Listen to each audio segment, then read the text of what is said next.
जब शादी हुई थी तब मेरे बहुत सारे सपने थे। मैं सोचा करती थी कि हर सपने को दिल खोल कर पूरा करूंगी। पति भी कमाऊ मिला था। शहर के मुख्य बाजार में उनकी खुद की दुकान थी। अच्छी कमाई हो जाती थी। मेरा बचपन बंदिशों में गुजरा था।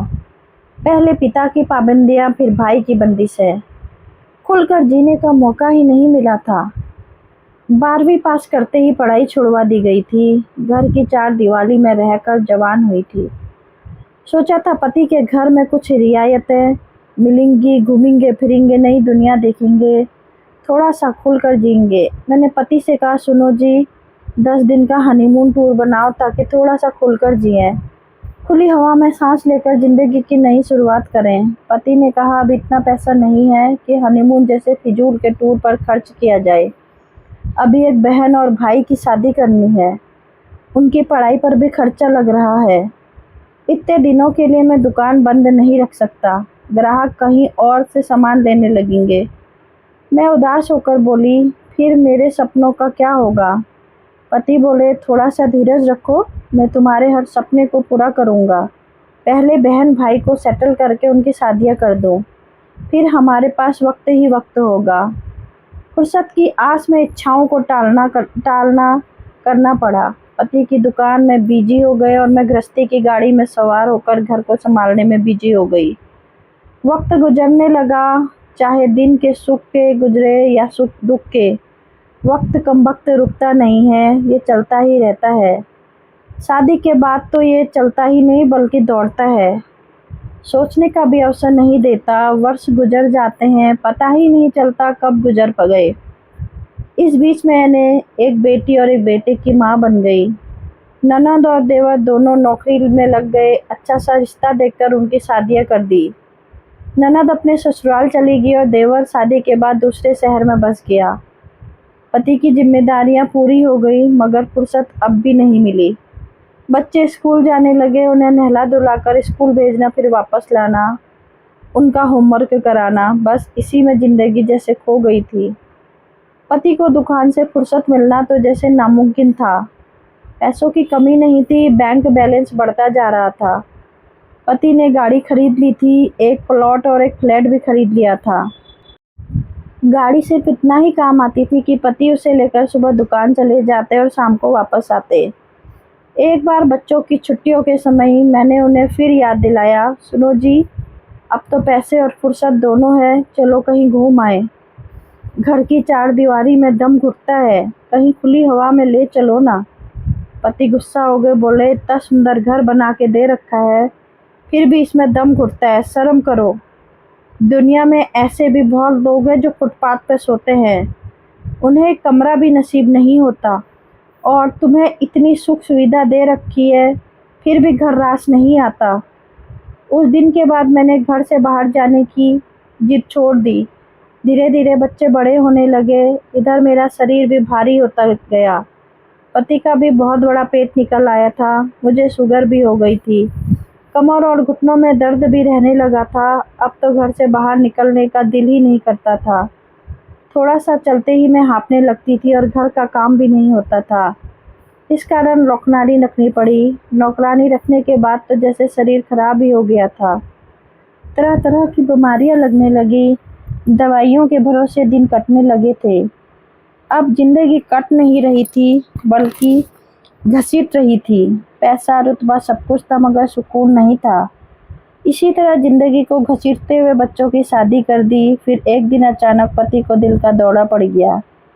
पैसे को पानी की तरह बहाया, तब कहीं जाकर जान बच पाई। दिल के दौरे के बाद पति महीनों तक बेड रेस्ट पर रहे। दुकान बेटा संभालने लगा। मृत्यु के करीब जाकर लौट आने के बाद पति को समझ आया कि जिंदगी तो एक बुलबुला है, कब फूट कर धोखा दे दे इसकी कोई खबर नहीं। जब पति ठीक हो गए तब मेरे पास आए, बोले, सुनीता, चलो कहीं घूम आए, आओ कहीं सुकून भरी जगह चलते हैं, साथ मिलकर बोलेंगे, हंसी ठिठोली करेंगे, मुस्कुराएंगे। जाओ तैयारी करो, आज से थोड़ा सा जीने की कोशिश करते हैं। पैसे कमाने के मोह में जीना भी भूल गया था। मृत्यु के करीब जाकर लौट आने के बाद मुझे पता चला है कि पैसा कमाना जिंदगी नहीं है, खुशियाँ पाने के लिए पैसा खर्च करना ज़िंदगी है। मैंने अजीब सी नज़रों से पति की तरफ देखा, फिर कहा, अब क्या करेंगे जी बाहर जाकर? ना शरीर चलने के काबिल रहा, न दाँत चबाने के काबिल रहे, न आँत पचाने के काबिल रही। इस उम्र में घर ही सबसे उत्तम जगह है, जहाँ समय पर दवा दारू हो जाती है। पति ने उदास होकर बोला, मुझे माफ़ कर दे सुनीता, खाने पीने और पहनने की उम्र में मैं सिर्फ बैंक बैलेंस बढ़ाता रहा और तुम ख्वाहिशों का गला घोंटती रही। अब शायद सब कुछ खत्म हो चुका है, जीने के दिन गुजर गए हैं, अब तो ज़िंदगी को घसीटने के दिन बचे हैं। पति को उदास देखकर मैं बोली, दिल छोटा मत करो जी, हम घूमने चलेंगे, चलो हम किसी तीर्थ यात्रा पर चलते हैं। इतना सुनकर पति खुश हो गए। फिर पूरे दिन जाने की तैयारी चलती रही। दूसरे दिन सुबह 7 बजे हमें निकलना था। मैं रात भर जाने के बारे में सोचती रही। मन में जाने की खुशी और उमंग जरा भी नहीं थी, क्योंकि मेरा शरीर अब इतना भारी हो चुका था कि कुछ दूर चलते ही घुटने जवाब देने लगे थे, कमर अकड़ने लगी थी, सांस फूलने जाती थी। सुबह नहाकर मैं पूजा में बैठी। अचानक जी घबराने लगा। मैंने पति को आवाज़ देनी चाही, मगर गले से शब्द नहीं निकले। सांस रुक गई थी। अचानक बैठे बैठे ही मेरा शरीर आगे की तरफ झुक गया। फिर मैंने महसूस किया जैसे मैं काफ़ी हल्की फुल्की हो गई हूँ। अब चलने में जरा भी परेशानी नहीं हो रही थी। तो होती भी कैसे? आत्मा में वजन कहाँ होता है? मैंने देखा मेरा शरीर प्राण विहीन होकर प्रभु के चरणों में पड़ा था। काफ़ी देर बाद पति आए और आवाज़ देने लगे, सुनीता, अभी तक पूजा ख़त्म नहीं हुई है क्या? अरे चलो भाई, देर हो रही है। बाहर ड्राइवर गाड़ी में हमारा इंतज़ार कर रहा है। मेरी तरफ से कोई प्रतिक्रिया न पाकर वे मेरे पास बैठ गए। फिर मेरा कंधा पकड़कर हिलाने लगे। मैं फिर भी नहीं उठी तो उन्होंने मेरी नब्ज देखी, फिर झटके से मेरा हाथ छोड़ दिया। फिर घबराते हुए कांपते हाथों से उन्होंने मुझे बिठाने की कोशिश की, मगर मेरा निष्प्राण शरीर उनकी गोद में लुढ़क गया। वे मेरे माथे पर हाथ फेरते हुए कहने लगे, सुनीता उठो, ऐसी गहरी नींद में मत जाओ, अभी तो तेरे साथ थोड़ा जीना है मुझे। देखो, तुम फुर्सत निकालने के लिए मुझसे लड़ा करती थी ना, अब तो मेरे पास फुर्सत ही फुर्सत है। उठ जाओ यार, मुझे घबराहट हो रही है। पति की तेज आवाज़ सुनकर बेटा और बहू आ गए। बेटे ने डरते डरते मेरी नब्ज देखी, फिर रुलाई रोकते हुए बोला, पापा मम्मी हम सबको छोड़कर जा चुकी है। पति सुन्न पड़ते हुए से बोले, छोड़कर चली गई, बिना बताए ही चली गई।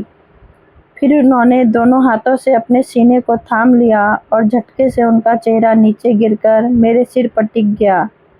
ज्यों ही पति की आत्मा शरीर से अलग हुई, मैं उन्हें नजर आ गई। वे मुस्कुराते हुए बोले, तू क्या समझती है मैं तुझे अकेला ही चले जाने दूंगा? मैं बोली, उधर देखो बच्चे रो रहे हैं। पति बोले, आओ अब यहाँ से चलें, अब संसार के दुख सुख से हमारा नाता खत्म हुआ।